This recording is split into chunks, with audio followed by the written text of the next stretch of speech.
Assalamualaikum warahmatullahi wabarakatuh. Selamat berjumpa kembali bersama sahabat Mat Official, channel YouTube yang menyajikan konten pembelajaran matematika dan juga tutorial seputar multimedia pembelajaran, yang pada kesempatan kali ini hadir untuk menyajikan pembahasan soal-soal persiapan ujian sekolah atau USBN matematika jenjang SMP. Soal-soal yang akan kita bahas pada episode kali ini kita ambilkan dari produk MGMP Matematika SMP Kota Semarang tahun 2022. Sehingga kalau kalian ingin lebih banyak variasi dari model-model dan tipe soalnya, bisa diikuti di link yang kita sajikan dalam deskripsi yang terkait dengan materi-materi yang kita bahas pada episode kali ini. Variasinya ada di video-video yang kita pasang linknya di deskripsi. Nah, maka dari itu siapkan pikiran, hati, dan diri kalian untuk benar-benar fokus mengikuti sajian berikut agar benar-benar bisa mendapatkan manfaat dari apa yang kita sajikan pada episode kali ini. Nah, selanjutnya selamat mengikuti sajian berikut. Namun sebelumnya, bila dengan kelapangan hati berkenan untuk mendukung perkembangan channel ini dengan cara subscribe, juga like, komen, dan share di media sosial kalian, maka sahabat Matematika Official menyampaikan terima kasih. Selengkapnya mari kita mulai. Bismillahirrahmanirrahim. Soal nomor 1, KD operasi bilangan. Diketahui bilangan A sama dengan negatif 3, B sama dengan 12, C sama dengan negatif 9, dan D sama dengan negatif 4. Hasil dari A dikali C dikurangi B dibagi D adalah titik. Penyelesaian. Kita ingat bahwa ketika kita menjumpai operasi campuran, ada perkalian, pengurangan, pembagian, yang didahulukan untuk diselesaikan adalah perkalian dan pembagian terlebih dahulu, sekalipun tidak ada kurung. Maka kita tulis dulu operasinya, kemudian untuk variabel A, C, B, dan D kita ganti dengan nilai-nilai yang telah disiapkan oleh soal. Kita tulis A dikali C dikurangi B dibagi D. A dikali C, A-nya negatif 3, dikali C-nya negatif 9. Dikurangi B dibagi D, dikurangi B-nya 12 dibagi D-nya negatif 4. Kemudian yang di dalam kurung ini kita selesaikan terlebih dahulu. Negatif 3 dikali negatif 9 adalah 27. Positif, negatif kali negatif, dikurangi positif 12 dibagi negatif 4 adalah negatif 3. 27 dikurangi negatif 3 dapat dinyatakan sebagai 27 ditambah lawan negatif 3, yaitu 27 ditambah positif 3, hasilnya 30. Kita lanjutkan soal berikutnya. Soal nomor 2 masih KD operasi bilangan, hanya di sini adalah operasi bilangan pecahan dan soalnya adalah soal pemecahan masalah. Pak Tarman mempunyai sebidang tanah 2/5 bagian ditanami padi, 1/3 bagian ditanami sayuran, dan sisanya ditanami jagung. Jika luas lahan yang ditanami jagung 160 meter persegi, luas lahan Pak Tarman seluruhnya adalah. Penyelesaian. Di sini lahan yang ditanami jagung untuk bagiannya belum diketahui, tetapi luasnya sudah diketahui. Sementara dia menjadi acuan karena sudah diketahui luasnya. Untuk itu kita perlu mencari berapa bagian sebenarnya tanah yang ditanami jagung ini. Jika dibandingkan tanah keseluruhan, ingat tanah keseluruhan itu adalah 1. Maka untuk menentukan tanah yang ditanami jagung itu berapa bagian, caranya adalah 1 dikurangi bagian-bagian yang sudah diketahui, yaitu bagian untuk padi 2/5 dan bagian untuk sayuran 1/3. Kita tulis bagian tanah yang ditanami jagung adalah keseluruhan, yaitu 1 dikurangi jumlah dari bagian yang ditanami padi dan bagian yang ditanami sayur, yaitu 2/5 bagian ditambah 1/3 bagian. Wajib dikurung, dan kalau dikurung harus jumlah. Kalau tidak pakai kurung, maka tandanya di sini adalah dikurangi lagi. Kemudian yang di dalam kurung penyebutnya 5 dan 3, kita samakan menjadi 15. Kemudian dari 5 menjadi 15 adalah dikali 3, maka pembilang 2 juga dikali 3 hasilnya 6. Yang kedua, 3 menjadi 15 adalah dikali 5, pembilangnya 1 juga dikali 5 hasilnya 5.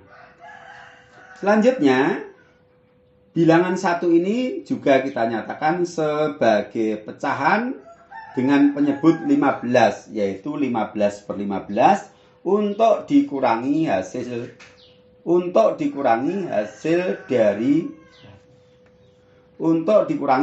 dari penjumlahan dalam kurung. Penyebut sudah sama, pembilang 15 dikurangi 11 hasilnya 4/15. Maksudnya adalah bahwa luas tanah yang ditanami jagung yang luasnya 160 meter persegi ini adalah 4/15 bagian dari keseluruhan tanah. Di sini yang ditanyakan adalah luas keseluruhan, bukan luas sebagian. Kalau misalnya yang ditanyakan luas sebagian dan ini adalah keseluruhan, 160 ini misalnya keseluruhan, berarti 4/15 kali 160. Tapi tidak demikian untuk soal ini. Justru 160 ini adalah yang 4/15 bagian dari keseluruhan. Yang keseluruhan yaitu 1 utuh ini belum diketahui dan ditanyakan. Maka cara menghitungnya adalah 160 meter persegi yang ekivalen dengan 4/15 bagian ini adalah sebagai patokan atau acuan, sehingga dia akan menjadi pembagi dari yang ditanyakan. Yang ditanyakan adalah 1 bagian. Maka kita tulis luas keseluruhan, yaitu yang ditanyakan adalah 1 utuh dibagi bagian yang sudah diketahui nilainya, yaitu 4/15 bagian dari luas yang diketahui bagiannya, yaitu luas untuk tanah yang ditanami jagung. Kita tulis untuk 1 dibagi 4/15 bagian, kita nyatakan sebagai 1 dikali kebalikan pembaginya, yaitu kebalikan dari 4/15 adalah 15/4. Kemudian kita kalikan luas dari lahan yang ditanami jagung 160. 1 dikali 15/4 adalah tetap. Kemudian 15/4 dikali 160, caranya 160 ini kita bagi 4, hasilnya adalah 40. Maka kita peroleh 15 dikali 40, hasilnya 600 meter persegi. Yang dimaksud di sini adalah luas tanah keseluruhan. Option yang sesuai adalah option B. Jadi sekali lagi konsepnya adalah bagian yang ditanya dibagi bagian yang sudah diketahui nilainya, kalikan nilai yang telah diketahui itu. Itu selalu seperti itu. Baik, kita lanjutkan soal berikutnya. Nomor 3. Diketahui himpunan A beranggotakan 2, 3, 4, 5, 6, 7, 8. Dan B beranggotakan 5, 6, 9, 10. Manakah diagram Venn dari himpunan tersebut? Nah, untuk menggambar suatu diagram Venn dari dua himpunan, paling tidak 3 kemungkinan. Kemungkinan yang pertama adalah saling pisah atau saling lepas ketika kedua himpunan itu tidak ada anggota yang sama. Kemungkinan yang kedua adalah berpotongan sebagian ketika di antara kedua himpunan itu ada sebagian anggota yang sama dari masing-masing himpunan. Maksud sebagian adalah himpunan pertama dan kedua ada anggota yang sama, himpunan pertama punya sisa, himpunan kedua juga punya sisa anggota yang tidak sama. Maka gambarnya berpotongan sebagian. Sedangkan yang kemungkinan ketiga adalah salah satu himpunan berada di dalam himpunan yang lain. Karena salah satu himpunan menjadi himpunan bagian dari himpunan yang lain, dikarenakan semua anggota himpunan yang satu itu dimuat oleh himpunan yang lain. Nah, untuk itu kita perlu mengidentifikasi anggota-anggota himpunan A dengan anggota-anggota himpunan B. Adakah anggota yang sama atau punyakah anggota irisan? Kita lihat di sini. Di sini ada 5, ada 5, ada 6, ada 6. Ada anggota yang sama yaitu 5 dan 6 dari himpunan A dan B. Ketika kita ambil 5 dan 6, himpunan A masih punya sisa 2, 3, 4, 7, 8. Himpunan B masih punya sisa 9 dan 10. Berarti tidak mungkin saling lepas karena punya anggota yang sama dan tidak mungkin salah satu masuk ke dalam himpunan yang lain dan di sini juga tidak ada gambarnya. Maka kemungkinan adalah A, B, dan D. Sekarang kita lihat yang sama adalah menempati di daerah irisan atau daerah perpotongan. Yang sama 5 dan 6. Di sini 5, 6, 8. Berarti bukan. Di sini 5, 6, 7. Berarti bukan juga. Yang mungkin adalah D, 5, 6. Kita cek sisanya. Sisa A tadi 2, 3, 4, 7, 8. Di sini 2, 3, 4, 7, 8. Benar. Sisa B adalah 9, 10. Ini juga 9, 10. Berarti mantap.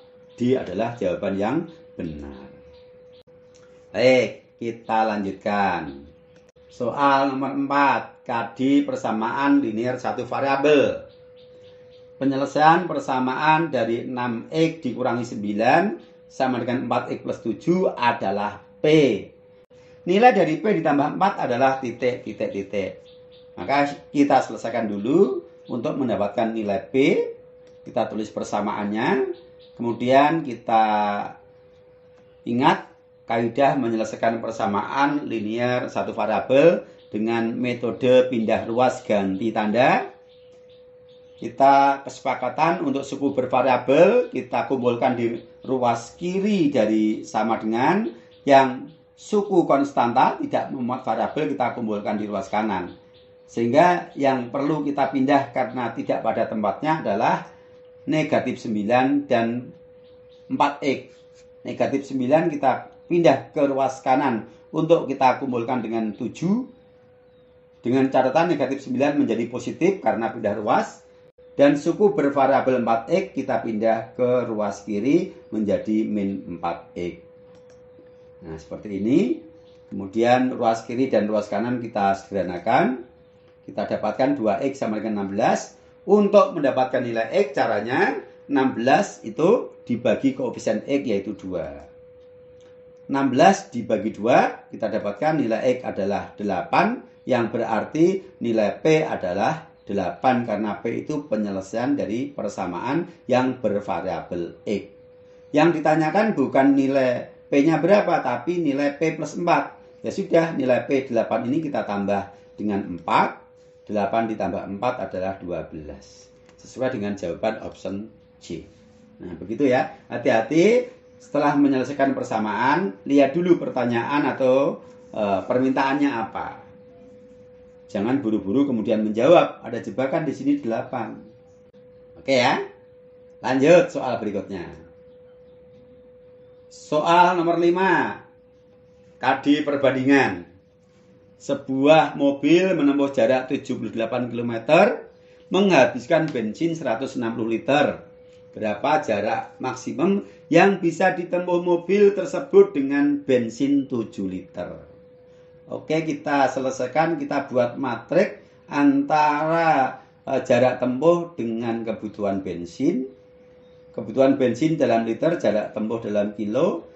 Kita mulai dari 6 liter mampu menempuh jarak 78 kilo. Kita tulis 6 liter 78 km. Kemudian yang ditanyakan untuk bensin 7 liter mampu menempuh jarak berapa? Jaraknya belum diketahui, kita misalkan X. Kita tulis 7X. Nah, kita perhatikan ini jenis perbandingan apa? Senilai atau berbalik nilai? Kalau bensin yang dipunya lebih banyak, tentu jarak yang ditempuh bagaimana? Lebih jauh. Iya, lebih jauh. Sebaliknya kalau bensinnya sedikit, yang ditempuh dekat. Nah, kalau bensinnya banyak, jaraknya jauh, bensinnya sedikit, jaraknya dekat, ini berarti menunjukkan perbandingan senilai. Kalau perbandingan senilai, cara penyelesaiannya, kita pakai metode langsung, yaitu langsung perkalian silang dari matriks, yaitu 6 kita kalikan X, kemudian akan sama dengan 7 kita kalikan 78. Yang bertemu variabel kita tulis di ruas kiri, yang konstanta ketemu konstanta kita tulis di ruas kanan. Kemudian nilai X adalah hasil perkalian 7 dikali 78 dibagi 6. 78 dibagi 6 adalah 13, maka X sama dengan 7 dikali 13, hasilnya 91. Maksudnya adalah dengan bensin 7 liter, jarak tempuh maksimum yang bisa dicapai adalah 91 km. Option D. Kalau perbandingan berbalik nilai, itu caranya adalah bukan perkalian silang. Setelah kita buat matriks seperti ini, langsung kita lakukan perkalian sejajar. 6 kali 78, 7 kali X. Itu kalau perbandingan berbalik nilai. Perkaliannya bukan menyilang, tetapi sejajar. Jadi perbandingan berbalik nilai, kalau salah satu unsur naik, unsur yang lain menurun, dan sebaliknya, kalau nilai unsur yang satu turun, yang satunya justru naik. Itu cara mengidentifikasi. Nanti bisa belajar dari beberapa video di channel ini kalau ingin mengembangkan untuk variasi soal-soalnya pada materi-materi yang kita bahas pada kesempatan kali ini. Insya Allah kita pasang di deskripsi linknya. Kita lanjutkan soal berikutnya. Nomor 6. KD aritmetika sosial. Johan menjual sepeda seharga 1.500.000 dan dari penjualan itu rugi 25%. Berapakah nilai harga beli sepeda tersebut? Penyelesaian. Hati-hati soal seperti ini di antara siswa itu yang melakukan kesalahan konsep, yaitu langsung karena ini persen, dipahami persen itu artinya per 100, maka dihitung 25 per 100 dikali nilai apapun yang ada dalam soal. Dalam hal ini dikalikan harga jual sepeda yang 1.500.000. Kemudian nanti setelah ketemu nilai rupiahnya, dia berpikir ini harga jual, tanyakan harga beli lebih mahal karena rugi, maka ditambah. Nah, ini adalah cara yang salah konsep. Kita hanya bisa melakukan 25 per 100 dikalikan nilainya kalau nilai yang diketahui itu adalah nilai harga beli atau modal. Kalau bukan ya nggak bisa. 25% ini dihitung dari harga beli atau modal, sementara harga belinya belum tahu. Maka tidak bisa. Kita cari langsung. Nah, untuk menghindari kesalahan konsep itu, saya akan meminjam ilmu perbandingan untuk menyelesaikan soal aritmetika sosial ini. Kita buat matriks ya, antara nilai nominal dalam rupiah dengan nilai dalam persen. Dan kita mulai dari modal atau harga beli, walaupun di sini tidak diketahui berapa persen atau berapa rupiahnya, tapi kita tulis lebih dulu, karena harga jual atau beli ini sebagai patokan, sebagai standar perhitungan. dari persentase itu. Dan bahwa harga beli atau modal itu adalah nilainya selalu 100%. Saya katakan harga beli atau modal ini maksud saya adalah ketika harga beli itu tidak ada ongkos-ongkos yang lain, maka dia itu kita pandang sebagai modal. Tapi kalau ada ongkos-ongkos yang lain, tentu yang dipandang modal itu adalah jumlah dari harga beli ditambah dengan ongkos-ongkos yang lain itu. Baik, kita tulis. Modal belum tahu, kita misalkan X. Dan nilai persentase modal adalah pasti dan selalu harus 100%. Pasti selalu harus. Karena dia sebagai acuan. Kemudian rugi 25% belum diketahui rupiahnya.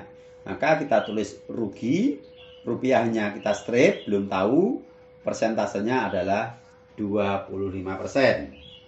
Selanjutnya, harga jual yang telah diketahui nominalnya 1.500.000 dalam persentase belum tahu, tapi bisa kita hitung karena berpedoman pada modal 100%, rugi 25%, rugi berarti penjualan lebih murah.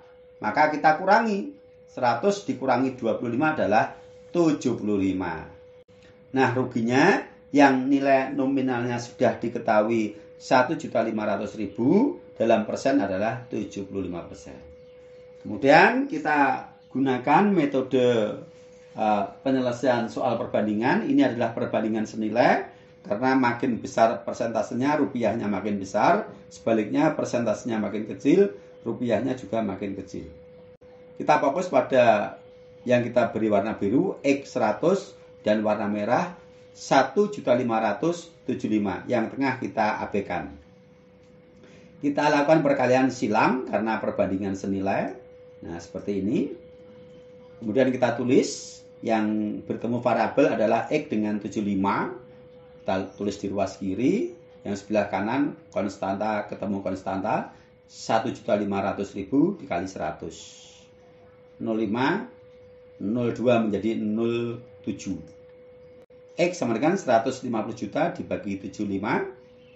150 kita bagi 75 adalah 2, masih ada 06, 2 juta. Berarti modal atau harga beli dari sepeda yang dimaksud dalam soal adalah 2 juta rupiah bersesuaian dengan jawaban option B.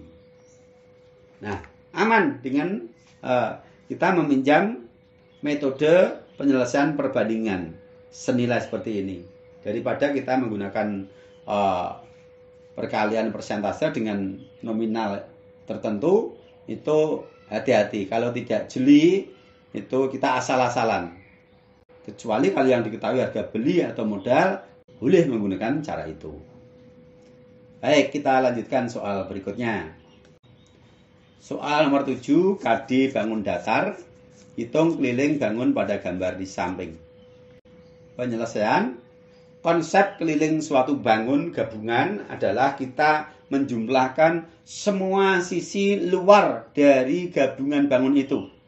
Berarti di sini yang kita gunakan untuk menghitung keliling adalah AE, ED, DC, CB, dan BA sebagai sisi luar. Untuk AD, walaupun ini sisi bangun, tidak kita sertakan karena dia berada di dalam bangun gabungan, bukan menjadi batas luar. Berarti di sini kita identifikasi mana ukuran sisi luar yang belum diketahui. CB ini belum ada ukuran. CB mengikut DA. Sementara yang diketahui ini adalah D sampai di sini. Dari titik yang bersudut siku-siku ini ke A belum tahu. Berarti perlu dicari dulu. Nah, sementara BA ini sudah punya ukuran sama dengan 5, yaitu sama dengan DC. Kemudian AE juga belum tahu.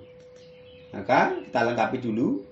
Ini BA 5 cm sama dengan CD. Dari sini kita bisa menghitung A ke titik yang belum diketahui ini. Kita beri nama F titiknya. Sehingga kita hitung AF dengan menggunakan Pythagoras, fokus pada segitiga AFB. Boleh menggunakan triple kalau kalian hafal triple Pythagoras. 5, 4, berapa begitu. Tapi di sini saya akan gunakan teorema Pythagoras, mencari salah satu sisi siku-siku. Kalau dengan Pythagoras berarti kuadrat sisi miring dikurangi kuadrat sisi siku-siku yang lain. Kita tulis seperti ini, AF kuadrat sama dengan kuadrat sisi miring yaitu AB kuadrat dikurangi kuadrat sisi siku-siku yang lain yang diketahui yaitu FB dikuadratkan. Kita substitusikan 5 kuadrat dikurangi 4 kuadrat. 25 kurangi 16 adalah 9. AF kuadrat 9, AF akar kuadrat dari 9 adalah 3. Sekarang kita hitung AE, fokus pada segitiga ADE. Yang akan kita hitung adalah sisi miring, maka kita gunakan rumus teorema Pythagoras dengan kuadrat sisi miring sama dengan jumlah kuadrat dua sisi siku-sikunya. Kita substitusikan AD. AD adalah 5 ditambah baru saja yang kita dapat yaitu 3. Berarti AD adalah 8. Sementara DE adalah 15. 8 kuadrat ditambah 15 kuadrat. Hasilnya 64 ditambah 225 sama dengan 289. Untuk menghilangkan pangkat 2 atau kuadrat, kita akar kuadrat dari 289. 289 adalah 17 kuadrat, berarti akar kuadratnya adalah 17. Nah, sekarang AD sudah tahu 17.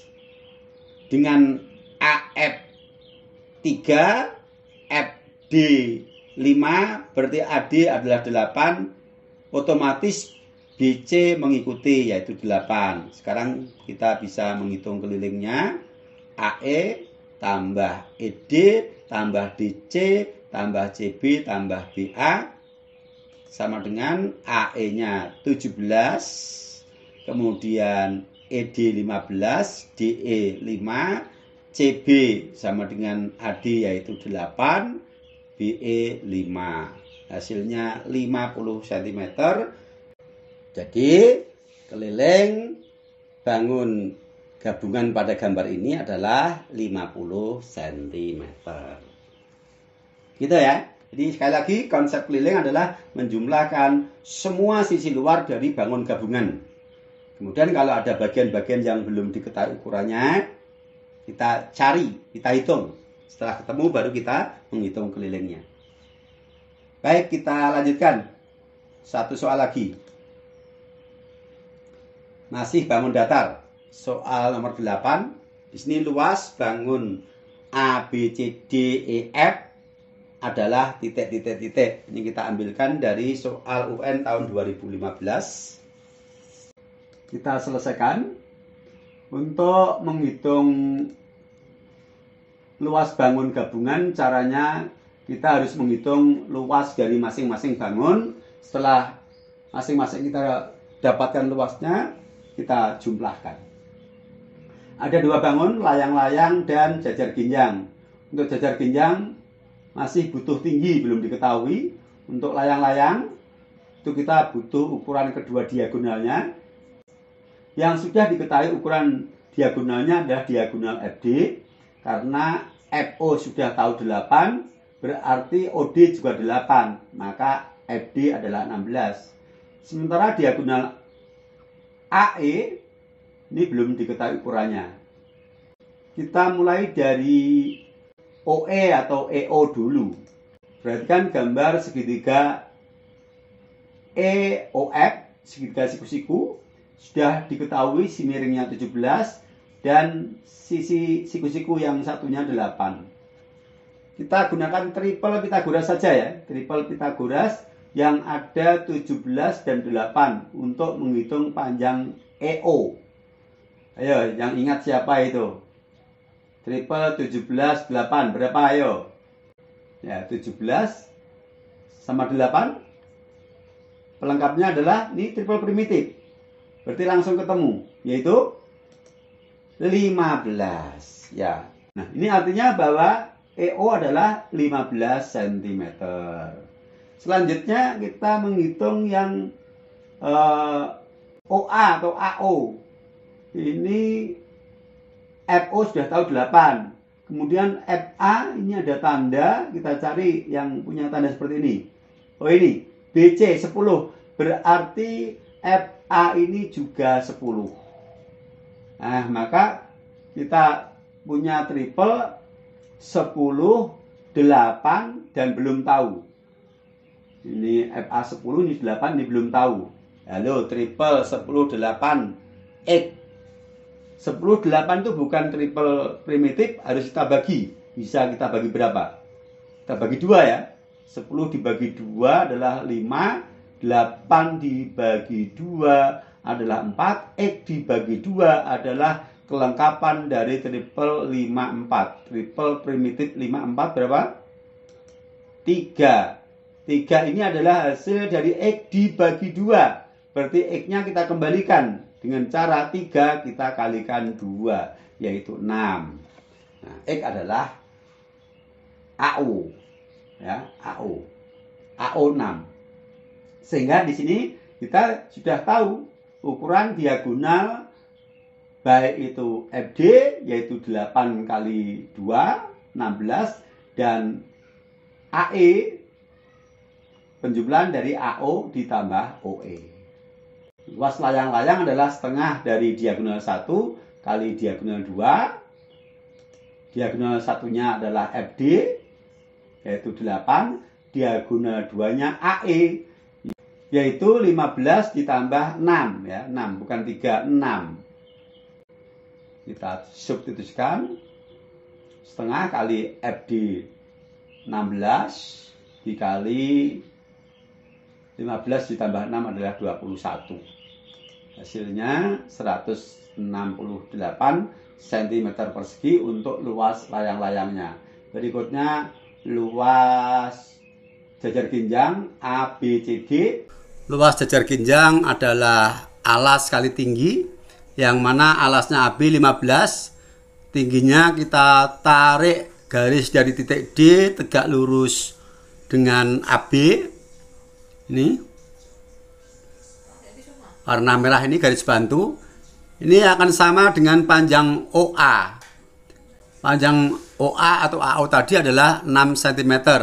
Sehingga luas jajar ginjang adalah alas kali tinggi sama dengan 15 kali 6. 15 kali 6 adalah 90 cm persegi.